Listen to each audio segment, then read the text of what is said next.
Nasty Feet Karen feels like we are scamming her, so we tell her that we will keep her car. For context, I work at a high-volume Cadillac dealership that also sells and services Chevrolet. Karen comes into our dealership 10 minutes late for her 4 p.m. oil change and tosses her keys to an advisor while gabbing on her phone loudly. It was a personal call and the word affair was mentioned. That's all I got. Cue to 5 minutes later when I look out of my office, which looks into the customer lounge. Karen has seated herself in a chair, but also pulled up another leather chair from the other side of the lounge so she could take off her socks and shoes and put her nasty feet on the other chair. So she's all spread out while gabbing on her phone. She then proceeds to start complaining that she was waiting too long, it had been 15 minutes, and then proceeds to walk around our entire dealership barefoot complaining about the lack of service and the excruciating wait time, yada yada yada. At about 4:45, the advisor comes to her and says that her car is all done,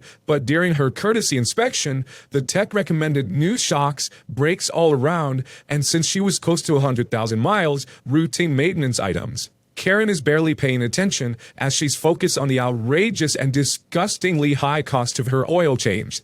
It was under $50 USD. But when the advisor told her what she needed to be done to make her car road safe, which would be about $1,100, she lost it. She accuses him of trying to take advantage of her because she's an older woman and that we are trying to scam her thinking she didn't know anything about vehicles. Well, Karen, you drive a 99 Buick LeSueur with almost 100,000 miles. The brakes are rusted through and you have metal on metal brake pads and rotors. So basically you have no brakes. My tech didn't even want to let you go because they technically aren't street legal in our state at that point. Your shocks are gone, as in not just leaking, but one was hanging on by a hope and a prayer, and the other was so rusted my tech didn't even know how she lost it. Your front driver's side frame is rusted out, so you packed it with 2x4 and foaming spray. God, I wish I would have had a picture of that. She didn't even get to hear about her totally bald tires. It was safe to say that this woman has never done anything other than oil change on her car,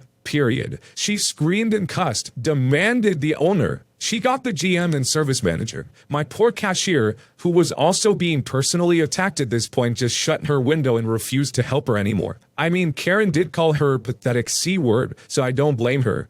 GM and SM are attempting to explain everything to her, but she is refusing to listen. Finally, my SM calls me over. I'm the office manager of sales, service, and warranties, to try to get a female to try to calm her down as she now said she felt threatened. While I hadn't been involved yet, I had seen her behavior and was almost ready to step out anyway. Man, you felt comfortable enough to take off your socks and shoes to rest on our leather chairs. You also felt comfortable enough to walk around our sales floor and service lounge barefoot. If now you are uncomfortable, I will take care of your oil change today. You have your inspection report with our technician's recommendations as well as our quote. Now, before I can release your car to you, however, I do need you to sign this waiver that you are taking your car against our advisement as we have deemed it unsafe for the road. We consider it a risk to your safety as well as others. In order to protect us from bad customer decisions, we require this, and state law allows us to hold your vehicle if we deem it unsafe. Per state law, if you sign this, we cannot hold your vehicle. She signed the paperwork and called me a bunch of terrible names. I was condescending to her.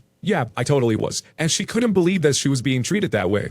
And of course, the famous, "I'm never coming back." Then she claimed that she knows the owner. Problem is, the owner's name isn't Peter, neither is his son or any of the grandsons. Looking into her service history here, she's only ever been here once 3 years ago for a wiper blade replacement. Bro, it always blows my mind how people think it's okay to just straight up put their nasty feet all over everything. I've seen people do this in theaters before, but the worst place is when people do this on airplane. Like, bro, who raised y'all? You just know that these are also the same type of people that think getting water splashed on them counts as being clean.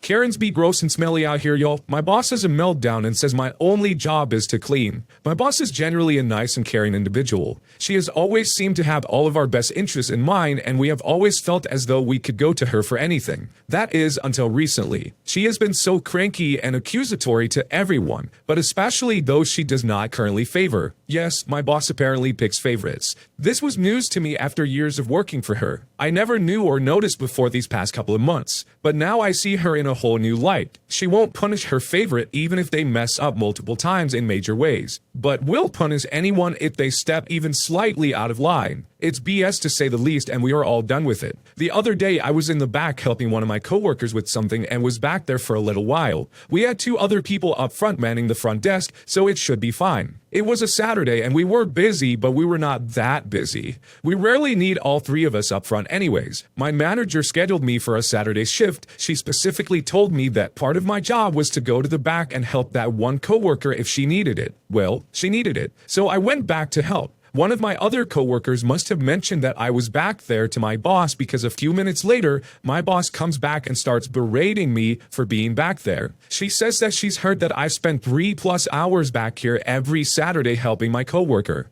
This is not even close. I spend maybe half an hour with her, and if I need to spend longer, I will go up front to see if anybody needs help with anything. She says my coworker has a dedicated helper and that I need to spend my time cleaning because that's all I'm here for. For reference, my coworker's dedicated helper is useless. They are worse than having no help at all. So, as someone who values my coworker, I go back and assist them whenever they need it because I know that their helper won't. This, coupled with the fact that the manager told me to do this and the exaggeration of how much time I spend in the back, angered me and my coworker that I was helping. Then my boss just had to make it worse. I told her privately in a note everything that the helper wasn't doing. I told her how frustrated we all were and how I was just trying to help my coworker like I was supposed to do. I told her in excruciating detail how much my coworker needed a better helper and how I was going to continue helping her until my boss found one. My boss lost it. She got so angry and yelled at me. It's the first time in 5 years that she has ever gotten upset at me. She accused me of being a coward and that I needed to grow up. She said basically I told her to screw you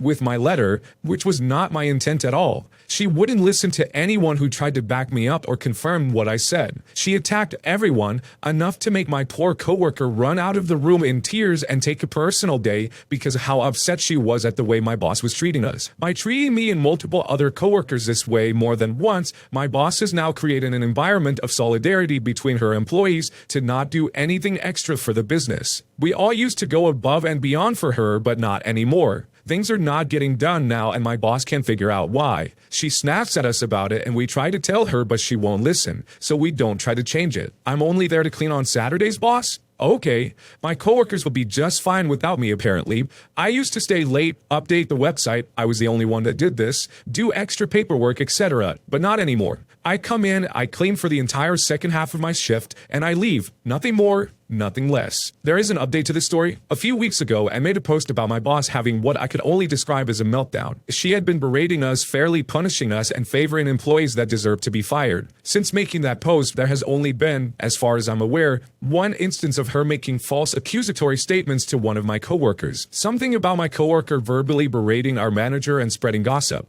My coworker, to their credit, called my boss out for her bold-faced lies, and my boss seemed to calm down a bit. The issue, though, is that my boss is super paranoid about everything. This is new behavior for her, as she is usually a very level-headed, rational person. She's highly educated with a doctorate degree, she has a memory as sharp as a tack, and she has always been extremely calm even in the most serious situations. As I said in the last post in the comments, she is very ill. She has a plethora of illnesses. I'm not sure what they are, but I know that they're serious, and it requires a lot of medication and steroids. We believe she has either recently changed her meds or upped the dosage, which is causing her paranoia and bouts of anger. Critical steroids can cause the following: problems with mood swings, memories, behavior, and other psychological effects, such as confusion or delirium. According to the Mayo Clinic, this would definitely explain why she is acting this way. She is not herself on these medications and probably doesn't even realize it. It helps me a lot to know that her behavior is just a side effect of the harsh yet necessary meds she is on. But it is still hurtful that she is treating us like that regardless. Another update, my coworker dedicated helper finally got fired. She was deemed unfit for the job and got let go a couple weeks back. It took way too long for them to do that, but better late than never, I guess. They have yet to find a replacement for her, so I've been put in her place temporarily.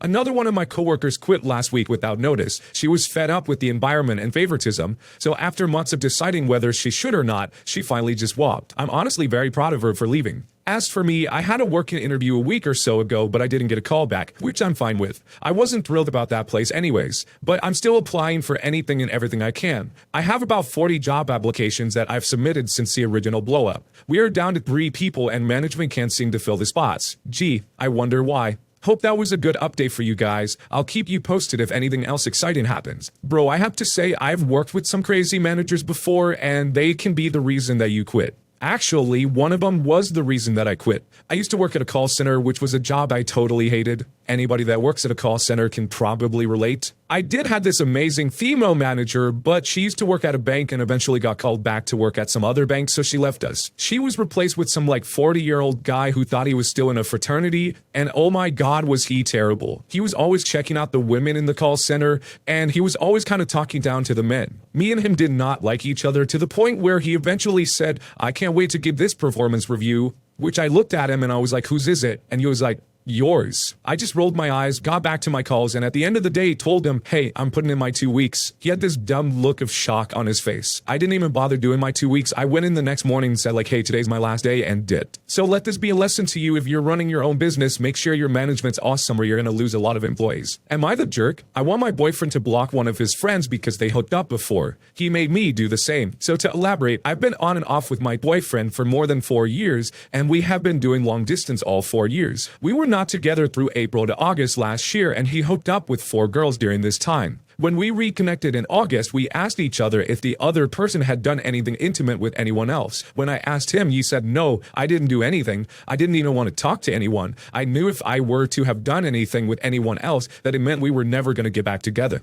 He asked me if I had done anything, and I told him that I had briefly spoken to 2 boys on the internet, but that nothing came out of it. I also told him that I got on Tinder with the friend for giggles just to see what guys were like on the app, and to make fun of a few things. My boyfriend, although we were not dating again at this time, got furious that I was on the app and didn't believe me when I said that I had not done anything with any of these guys. We have struggles with trust issues for quite some time in previous years. I began to feel extremely guilty for having downloaded the app and talking to 2 guys even though we literally did absolutely nothing other than talk. My boyfriend would begin to fight with me constantly about it and would say that he didn't talk to anyone and that he was only working on himself, and he said that he thought that that's what I was going to be doing at the same time when we broke up in April. 5 months later from that summer, January, we decided to have an official relationship and we opened up to our families, which was a big step for us. The relationship was difficult though. He still had trust issues and it was hard to work on that when we were miles away. I got weak and eventually ended up cheating on him a month into the relationship in February.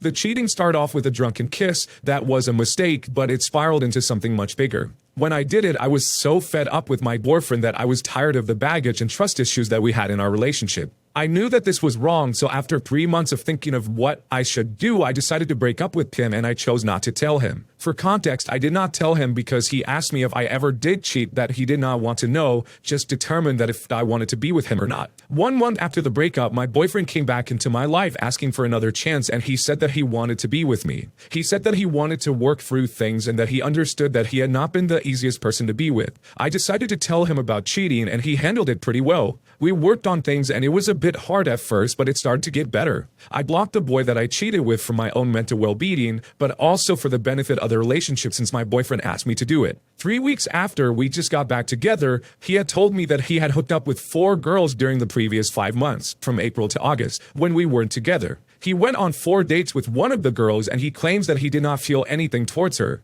They've remained good friends and he has included her as part of his photography projects. I know that we were not together, but I'm upset that he projected so much guilt upon me for doing absolutely nothing when he had been the liar this entire time. I told him the complete truth and even told him the ugly truth when we got back together. Now I've asked him to block this one girl that he went on dates with and he refuses because they're still close friends. He gave me a condition. He told me that he would only block her if I were to block one of my friends that I had a one-night stand with during the 1 month in May when we were not together. He thinks that that is fair because we are both blocking friends that we hooked up with. I don't think it's fair because I didn't go on various dates with this friend and I also do not talk to him anymore. Is that fair? Is this too much baggage to even try continuing a long-distance relationship in? We are going to live even further away from each other in the next few years. I'm not really sure what to do or what to think. I want to trust him, but I'm not comfortable with the fact that he is still talking to and working with the girl that he hooked up with. I don't know who this OP is, but they really need to break off this relationship. Things shouldn't be that complicated and it just seems like they both don't trust each other. So why even bother stressing about it? Yeah, it can be tough to let go of your first love, but that doesn't mean that you need to be with that person forever. just move on. That's it for today's video. If you want to make sure you don't miss out on any content, hit that subscribe button and make sure you hit that bell to turn on notifications. If you want to finish listening to all those stories, use the playlist at the top of the description. And if you're someone who live streams and needs copyright-free music, check out the Cream of the Crop music by searching Cream of the Stream on Spotify or whatever music platform you choose. Remember, it's free.